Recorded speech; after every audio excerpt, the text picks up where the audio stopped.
Okay, I think we are live, and I'm just gonna keep an eye on the chat until I know for sure you can hear me. It's always helpful. I'm Angela Fehr, and this is January 24th, our live lesson on YouTube. Today for our watercolor lesson, I'm not actually going to be teaching you a lesson so much as just starting a painting and letting you kind of watch and listen as I work through creating a new scene in watercolor.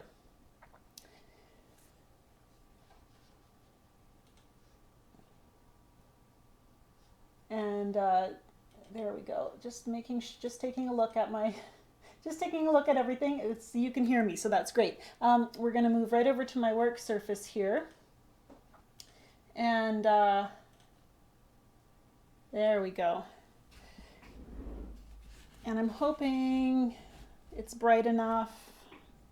Fiddling with the lighting for a second. I think that actually might be better with the lamp off, then I don't have shadows. So today I just want to, first of all, tell you a little bit about my brand new course, and I'm going to do that as I'm painting. I have been working very hard on a tropical themed watercolor course, and of course, you know I live in northern Canada, so we don't see a lot of beaches and sunshine and palm trees where I live. So when I think about the tropics, I think about going on holidays. And and just it's a relaxing, just looking at a beach makes me feel a little more relaxed. And we're actually planning a trip to the Gulf Coast of the United States in March for spring break, so I'm excited about that. But for doing this tropical course, I thought it would be fun to change up our subject matter a little bit. I paint what's familiar to me, and that's most often forests and pine trees and snow. And while it's familiar to me, it isn't always familiar to you. So that was one reason I wanted to change this up. I do have a lot of students in warmer climates. I have students in Australia, and and in Africa and in South America and all over the world. And so perhaps this tropical themed course will seem a little bit more familiar to you. And and you get to watch me learn as I paint these beach scenes. So I want to say, first of all, hi to everyone. I see people checking in from all over the place, local people from my own province, like Joanne from Vancouver. I see students from Maine, Illinois, Sweden. Hi, Anne-Katrine. Welcome to Chris and Joe from the UK. And I can't say hi to everybody, but I just want to welcome you all to the course. And I love seeing so many familiar names of people who have checked in every week. So we're just going to move right into painting right now. And I have a reference photo here. When I started teaching, and I'm going to show it to you guys up close here. There we go. Now you get to see it. This was a photo sent in to me by one of my students. When I started planning this tropical course, I reached out to you guys and asked for some reference photos, for some great photos that I can use. I used to live in Papua New Guinea, which is an amazing tropical jungle paradise. But way back then when I lived there as a teenager, I didn't have the greatest camera. So my reference photos are poor, although my memories are vivid and colorful. So this is one photo that didn't make it into the course, but I thought we'd work on painting it today. It gives us the opportunity to paint water and sky and a sunset. And sunsets, we love sunsets. They're full of color, they're beautiful, but they can be difficult to paint. And so I'm not going to make you any promises that this is going to be a masterpiece. It's a little bit challenging to paint and talk at the same time. Anytime I'm teaching, I feel like I'm not always doing my best work, but I'm always doing a lot of great learning. So we're going to start out just with our first layer. And as I work, I'm going to be getting to know this photo and becoming more familiar with it. So hopefully that look at the reference photo will help you guys. I'm going to have it nearby in my hand, but of course, it's going to be a lot smaller now that we're just here at my work surface.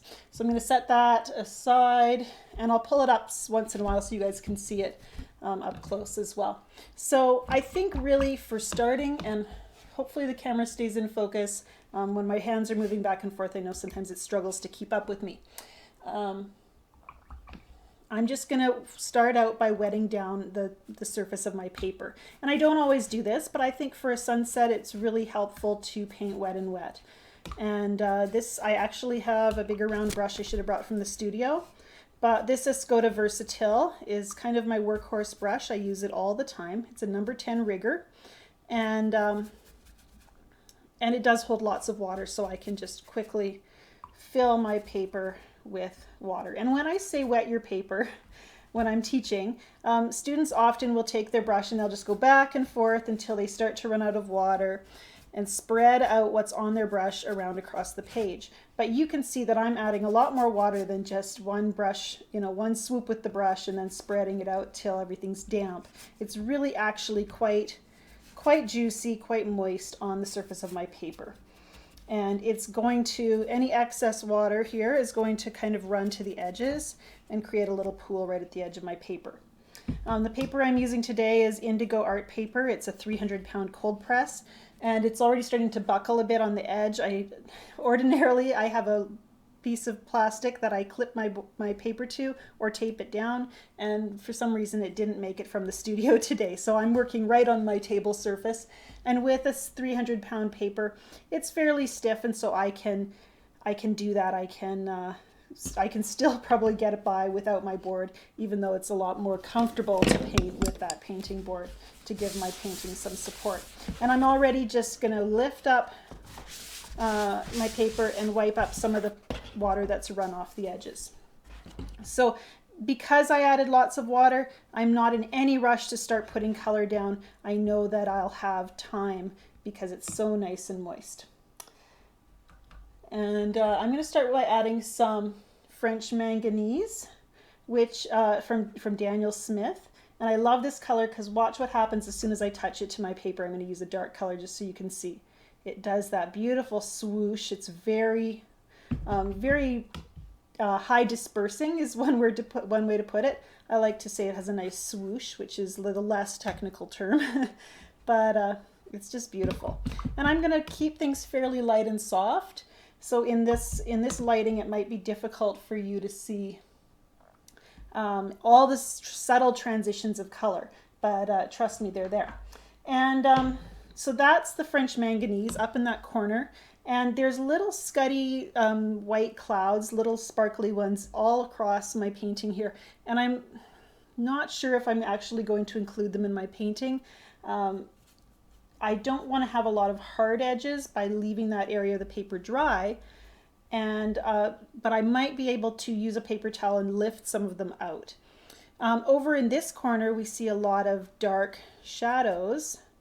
And I think with sunsets, the deal is that sometimes that our shadows are generally a mixture of the bright colors that are on the paper, because you're looking at this overlapping cloud, which is usually a grayed out color, and then it also has hints of that sunset color reflected in it. So I've mixed up a purple that is a mixture of my French manganese and then this Holbein bright rose, which is what I'm going to use for my pink in my scene.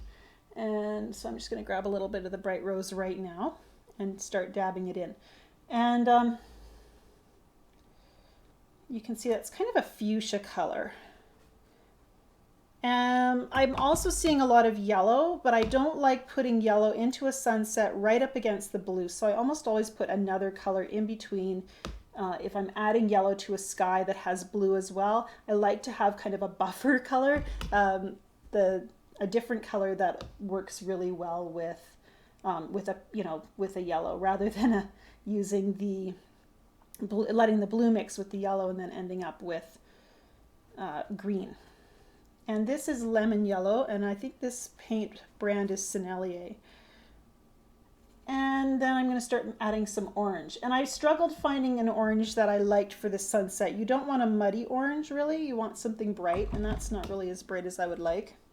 So I was trying out Perylene Red rather than using my pinks and going to a primary color. And let's try the Perylene Red with the lemon yellow. It's still a little bit duller than I would like. Yeah, don't like that. So if I'm not liking that shade, I'm gonna need to mix something else. I do like the Perylene red. I'm wondering how it would look with the cadmium yellow.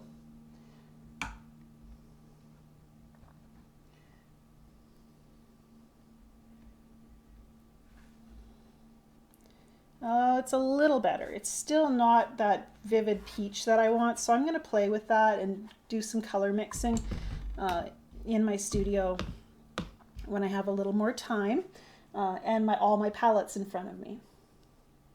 I know for a fact that if I go to my opera pink, I'll probably end up with the vivid orange that I like. And opera pink is that controversial color which some people will use and some people won't, because it is not rated with the highest light fastness rating. And so you kind of have to decide, are you going to use vivid color now at the risk of it fading later, or are you going to just find something else and kind of sacrifice authenticity of color, because you're not going to find, at least not to this point, have I found a pink that has that same beauty as the opera pink with the higher light fastness rating. Now this is just an underpainting, so I don't want to go too dark at this stage, but I do want to see some of those darks in here so that I can know where everything goes. And then I also have my sun. I'm going to switch back to the reference photo so you can see it for a second. So you can see the sun there is very bright, and I think I left it. I have an underpainting. I'm going to show you in a second, so that I can work on a second layer. And for that one, I just left it white and thought I'd plan it later, but I really see a lot of yellow there, so we're going to drop in some yellow. I am going to get to your questions as well in a few minutes, so we'll just hang on to them. I do see Ian's comment that there is often a bit of gray between the blue and yellow in sky sunsets. There is, and often you'll see even a little bit of green. So saying that I like that buffer in my painting, it's kind of a painterly thing that I don't want the strong, I don't want the look of blue and yellow mixing to make that greenish color to be the first thing someone sees in my painting. So as a painter, I've made that decision to kind of have that buffer color. Although, you know, when you look at the sunset, often you'll see that greenish gray or that muddy neutral where those colors start to mix. Okay, so that yellow, it's not my favorite yellow. What's not sure about that still. And again, sunsets are hard. You're working with colors that are both very bright and very dark. And so I want to keep my undercolors, my bright colors bright, and leave room for my dark colors to come in after.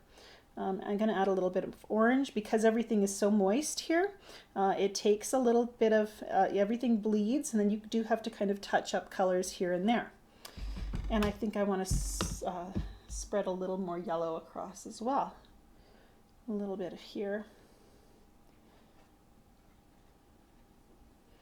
Okay, and then I want to plan for those very lightest, brightest values. And values are all kind of subjective. So these light washes of color are going to look very light when we start to put those dark shadows in. And I'm going to dot out that sunshine right here and let it dry.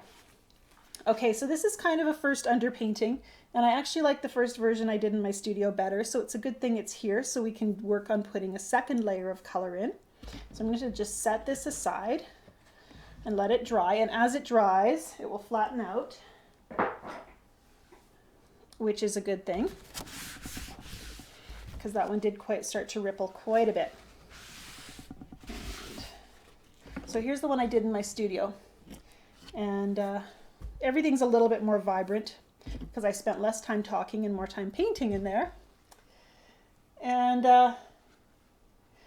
Joe, you're asking about the brand for the French manganese. It was Daniel Smith, I believe. Pretty sure. And for this one, the first thing I want to do is just put in that little bit of yellow. And there's so many other colors you can use if you're not loving or if you don't have the the colors I'm mentioning. So don't feel like these are the only colors you can use. There's some blues that I love for skies. Cerulean, Cinereous Blue by Sennelier is gorgeous. For many years I've used Verditer Blue from Daniel Smith. And then cobalt and ultramarine are beautiful sky colors as well. You can add a little bit of phthalo turquoise to give them that more clear blue aqua kind of color. Although I don't usually use phthalo blue or phthalo turquoise for skies because it stains so quickly that you can't blot out clouds very easily. And I like to have a sky that I can kind of add water to and allow it to bleed a little bit. Okay, so I've just added a little bit of yellow to my sunset. And what makes the colors in a sunset seem so bright and vivid are the colors that it's contrasted with and the values that it contrasts with.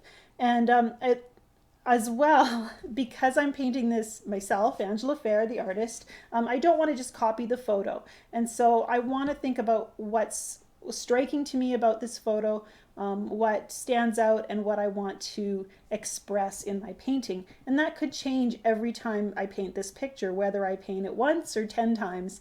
I could focus on something different every time, and that's really enjoyable. And what makes, again, because the contrasts matter, that we spend a lot of time looking at values. So I see very strong darks over here. We see clearly that our darkest dark is this big mountain here, and then in the waves we have some very strong darks as well. And then a little bit of rocks kind of toward the horizon, which helps show us where the horizon is. So right now, though, I don't want to paint those darks yet, but I'd love to paint the medium values, the kind of the middle tones, and that will help start to make our light values kind of stand out and sing. So I'm going to start by working on this cloud bank over here, and I think the clouds down here as well. And I already have my violet mixture, which was my original blue, the French manganese that I used for the sky, and that original pink, the bright rose. And then because that just makes a beautiful bright violet, it's a good idea to kind of dull it down, and that's where you would grab a little bit of the yellow I've been using as well. So that gives you your three primaries. Basically, you've got a blue, a pink, and a yellow all mixed together to kind of make a muddy neutral. And depending on the proportion of the colors you're using, I just added too much yellow, so now it looks kind of green. So I need to add a little bit of pink to bring it back to violet again. And now it's too pink, so I need to add a little bit of blue. And sometimes mixing those neutrals can be a real back and forth, dipping into those three original colors and kind of being just patient to allow those colors to be found and to be mixed in. And so now you can see this gives me a gray. And because my paper's dry now, I have crisper edges.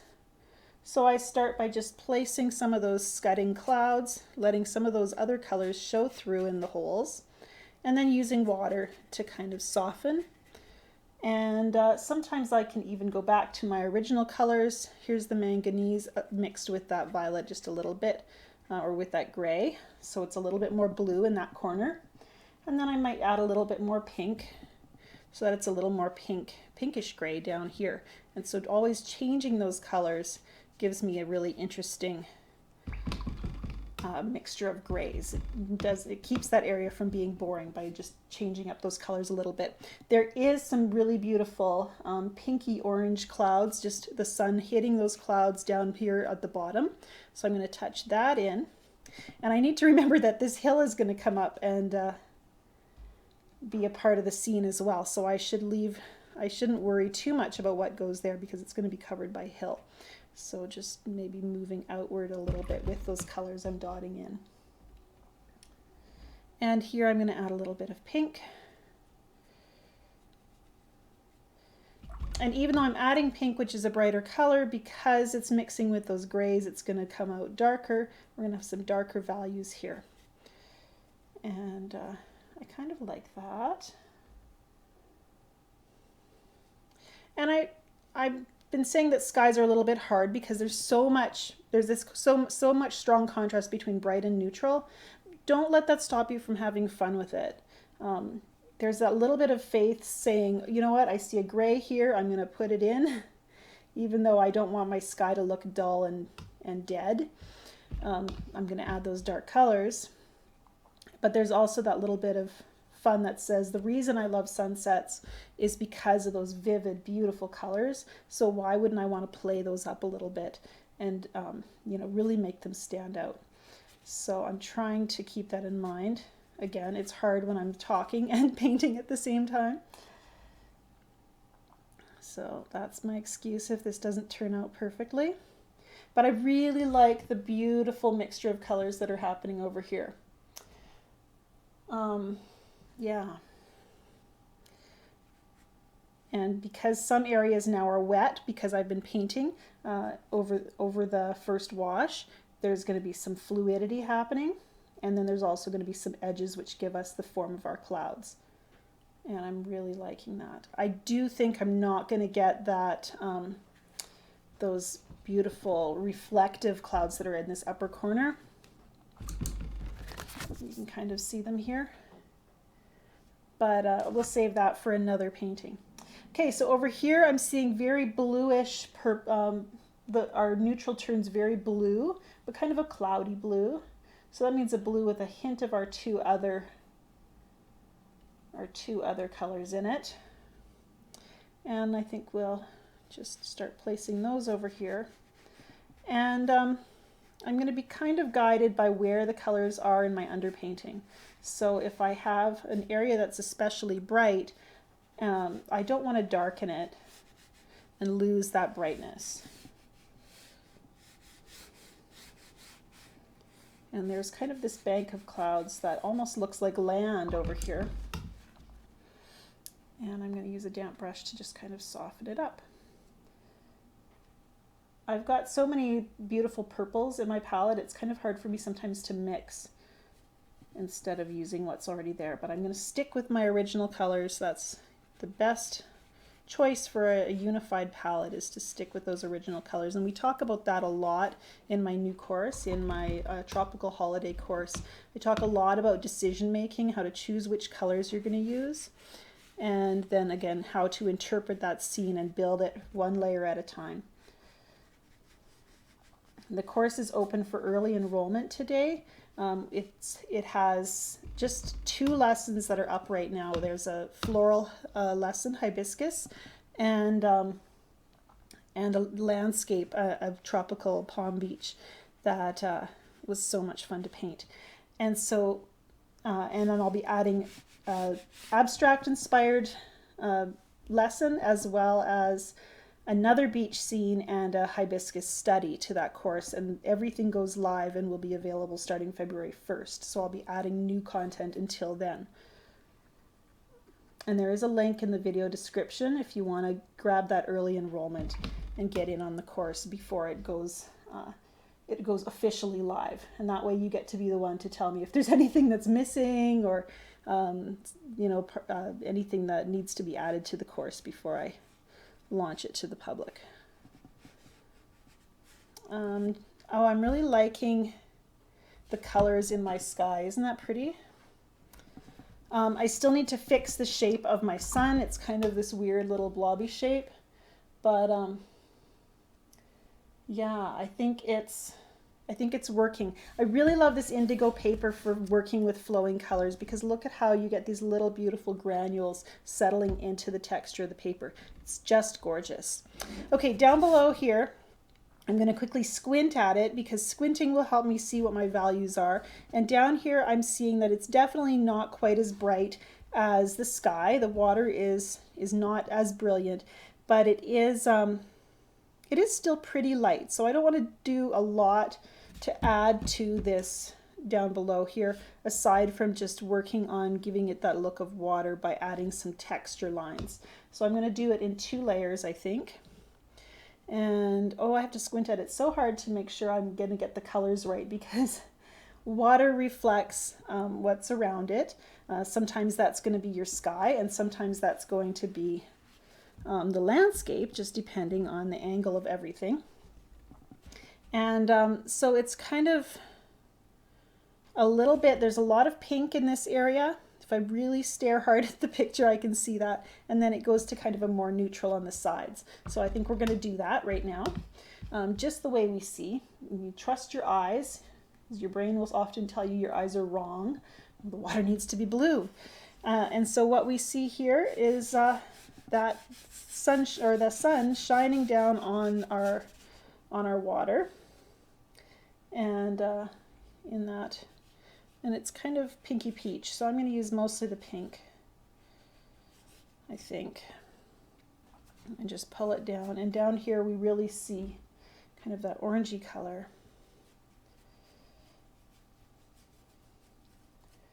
And I'm painting fairly juicy with my brush.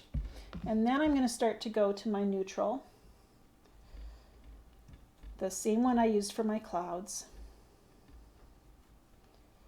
And I got to keep mixing and topping it up and getting that right shade so it's not green. It's not too pink. And then I'm just going to start putting it in here.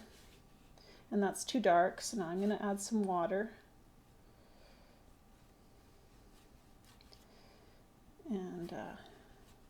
And the nice thing is I want to avoid going too dark.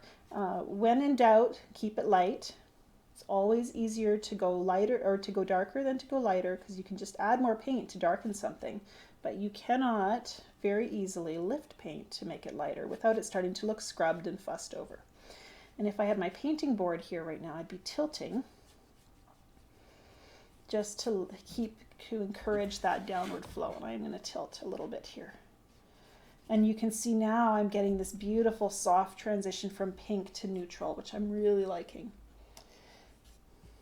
And over here, we don't have to paint as much water because we have some land in the way. So we want to just get the basic shapes down. And the beach is actually very dark because it's all in shadow. So we could go right across because, of course, when something's darker, sometimes it's easier to layer over a painted area than to meet up with a dried line of paint.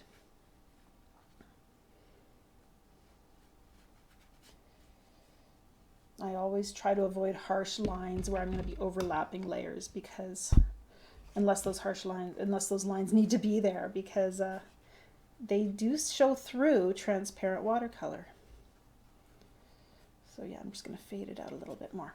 Okay, I keep having a little issue with color wanting to bleed down into my sun, so I just am keeping an eye on it. And anytime I see that violet bleeding down into that white spot, I lift it up again. And so that's pretty much working. I'm feeling like this bottom part could be a hair brighter. So let's mix our brilliant orange again and see if we can get that to just shine a little bit more right in here.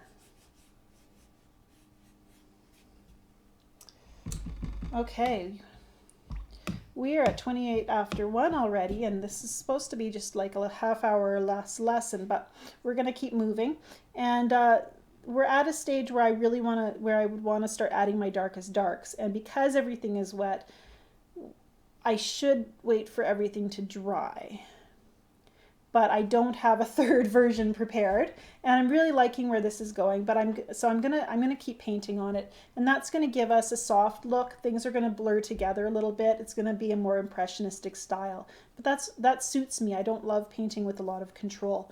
I want to have that looser, kind of moody, dreamy kind of feel, and so I think we can get away with it. And while I'm mixing a dark and talking about darks, we're gonna have this is going to start to dry, and maybe it won't bleed too much. I'm going to quickly look at your questions while we're waiting for it to dry a little bit too. This is a good moment to do that.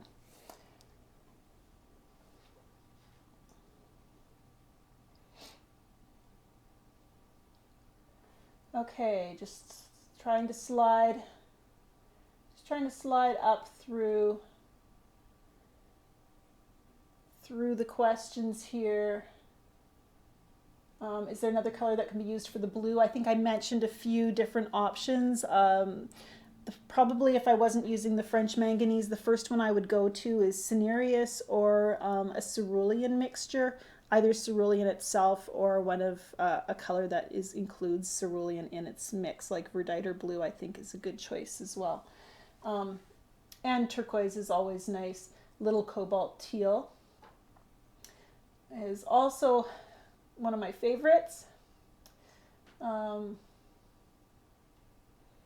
Questions here. Chris says he's loving, Chris, the Escoda brush is really great. Started using mine a week ago. They are really nice. And the reason I like this Escoda brush is because as a rigger, it's a round brush, so it still has a nice fine point. And I've been using this one for a while, so it's starting to wear down a little bit, but I still get a beautiful line with it. But you also have a lot of great coverage because you can use the side of your brush to make a more organic shape. And sometimes when we're painting an object that has a lot of lines in it, our lines start to look mechanical. We have this inner thing in us that wants to create pattern.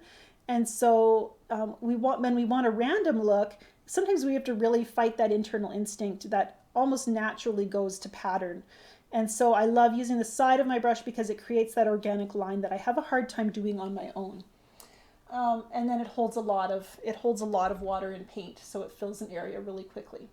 I like hearing from those of you who are enjoying the indigo paper. I love supporting this company because they are a small business, and they are actually based here in Canada. So that's one reason I really enjoy indigo.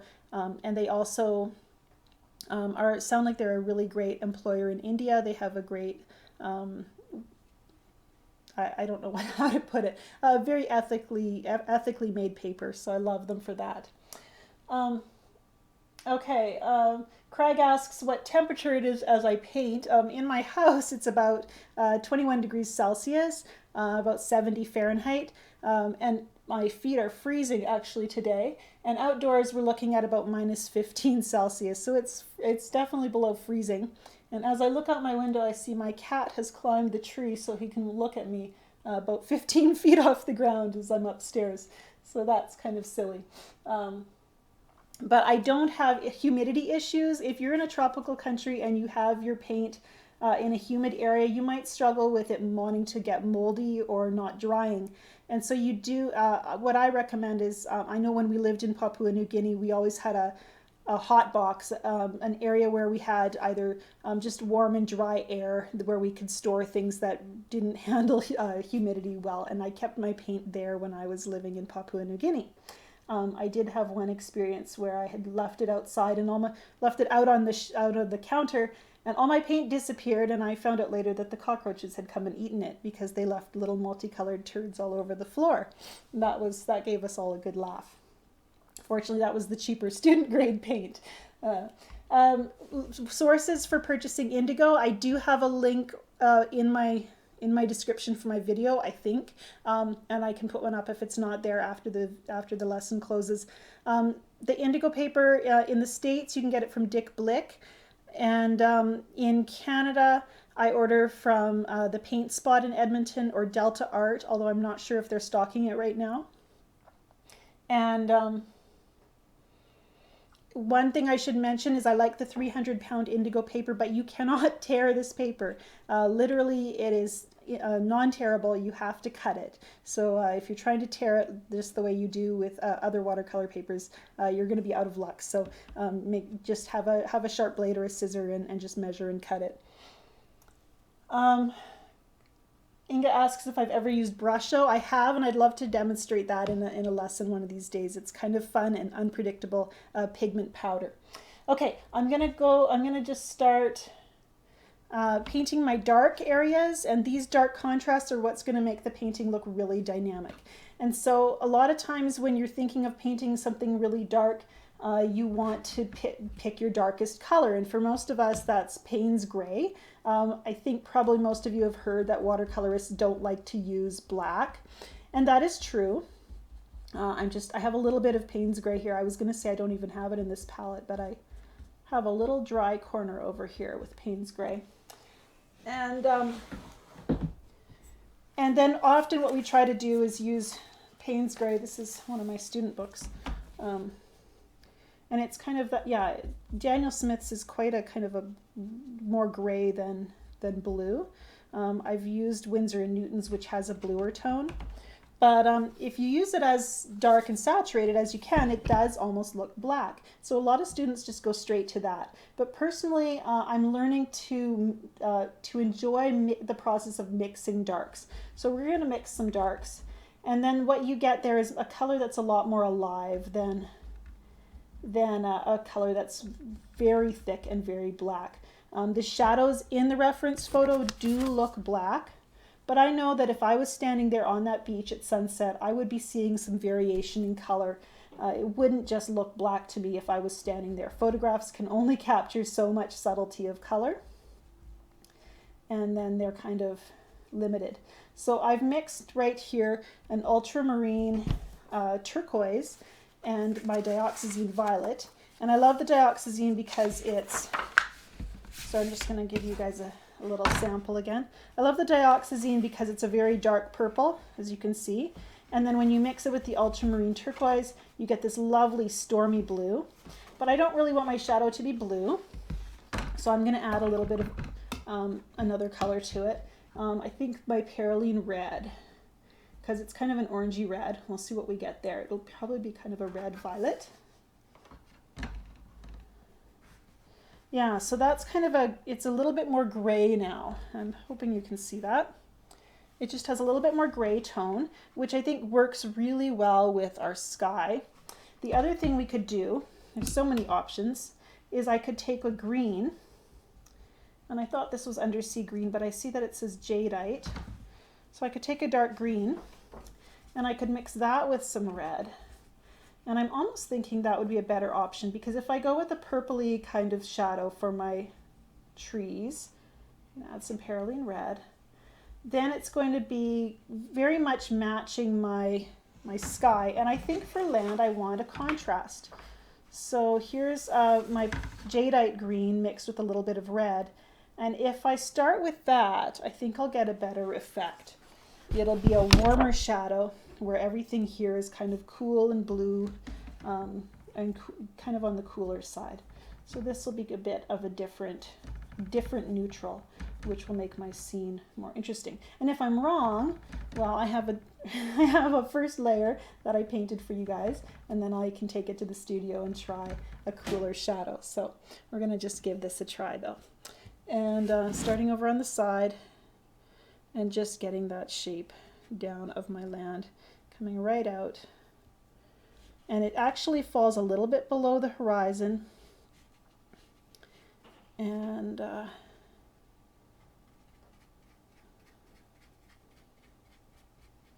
using the side of my brush as a way to quickly fill that area.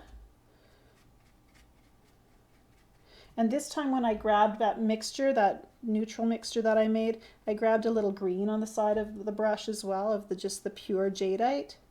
And that gives me just a variation in color that makes things more interesting. And you guys are seeing it as very, very dark. But yeah,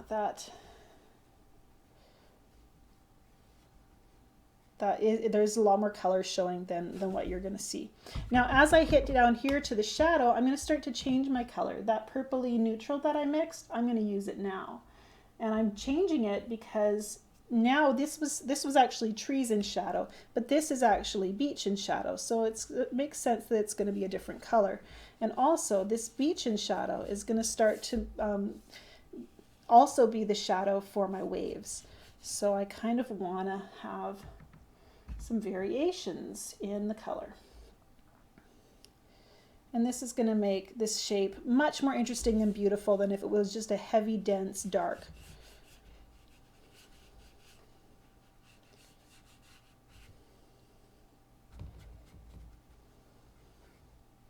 And it's going to go down a little bit lighter, I think, than I'm going to want it in the end. And that is okay, because again, with transparent watercolor, your best darks often come from multiple layers. And this is where I start to see that wave coming, those rolling waves. And I'll tweak on those in a little moment.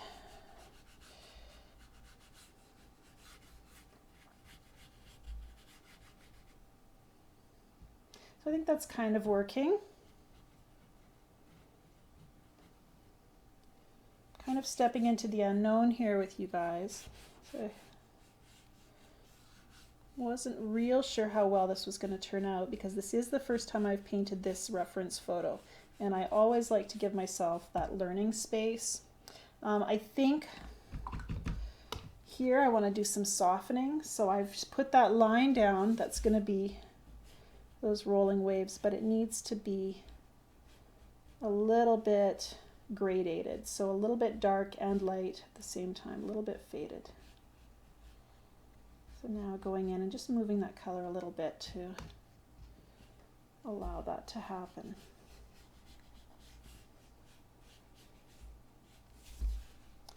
And I think I'm going to want more variation than just a light layer and a dark layer as well. I might want to kind of come in and do some middle values.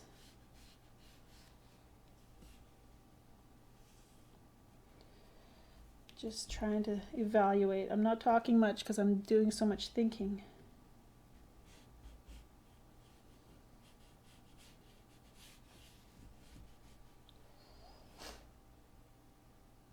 Also, Ian's comment about the nuclear blast kind of distracted me. Thanks for that, Ian. He gave me a good laugh for the day. I think that's how art will survive past past the nuclear apocalypse, is that the cockroaches will just carry it on in there. I don't know what I'm saying. Okay. That's why I should let you guys be funny instead of me. This feels like I'm getting to the stage where I'd want to stop, and I talk about this a lot in most of my classes, and I know I mention it, probably to excess in my tropical themed course, because we have this tendency to paint beyond our plan. We want to get our painting done, and then it's going really well, and so we decide we want to keep painting even though we're not really sure what we're going to do next. And then suddenly we realize we've overdone it. We've gotten lost in the painting somehow. And instead of pausing and thinking what we need to do next, we just tried to keep going. And didn't realize that the whole reason that section had been successful was because we had spent time thinking and planning what we were going to do. And so if that makes sense. And so I really believe in that power of taking breaks, stopping, and giving yourself a chance to evaluate and plan. But for the most part, I'm pretty happy with how this has gone. I really feel like the water needs a bit more explanation. There needs to be some more variation there that explains where the water is shallow, where the waves are rolling in. We need a little more form there. But for the most part, I'm pretty happy with what's happening. The sky is just lovely, and there's that trying to find that balance between fussing too much, because we do have that tendency to want to paint every detail we see in our reference photo. There is a little bit of a land mass back here, which I'm going to place.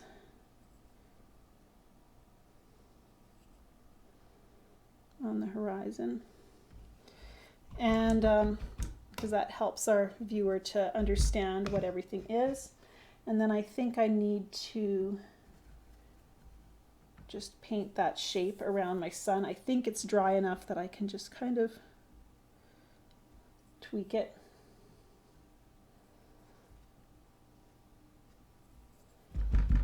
And get it a little bit rounder.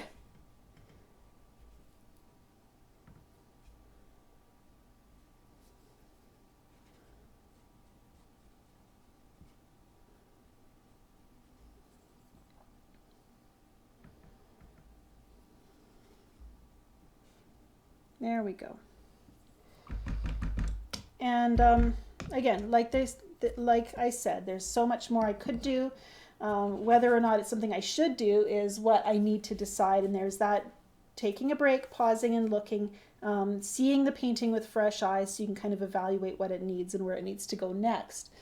Overall, I'm pretty happy with how it's coming together. The reason this is working, and I can't say it too much, but the reason this is working is because when you have careful attention to value, to have the darks and the lights in your painting, if you're focused on placing those in the correct places, it doesn't even matter what colors you're using. So I'm talking about pigment colors that I like, but they're not the only ones to use because the priority here is getting those values right. So I could have a sky in shades of green with my landscape in magenta, and if the values were right, the painting would make sense. And if you know some artists that do that, that use unrealistic colors to create dynamic paintings, you'll understand what I'm talking about. But that just means that we can trust our eyes when we see that dark shape in a place. We can put it there and trust that it's going to make sense when the whole painting comes together. I want to thank you guys for joining me today, and I want to encourage you as well to check out my new tropical holiday course. It's actually not even gone public yet. It will launch on February the 1st, but you guys, as my subscribers, as my fans, as my friends who join me on Tuesday afternoons, you're welcome to join the course right now to pre-enroll and take advantage of the lessons that are on there as I add a couple more lessons to wrap it up. And you can find all the information on that in the description of this video. Also, I encourage you to subscribe to this YouTube channel, and I have a watercolor workshop Facebook group. So if you look up Angela Fehr Watercolor Workshop, you can join me on Facebook, and it makes it much easier to ask questions and interact with my watercolor community there on Facebook. And then, of course, my website at learn.angelafehr.com. If you're enrolled in the courses there, you can post your artwork, and I can critique it, give you guidance if you're feeling stuck. And of course, you can benefit from the many online courses that are there as well. I want to thank you guys for checking in, for joining me today. And if you had a question that I didn't get to, feel free to email me or to join me on Facebook and ask me questions there. And yeah, just thank you for coming and watching as I painted today. I hope you were feeling inspired and maybe a little braver to tackle a subject that might seem complicated for you. Have a great day.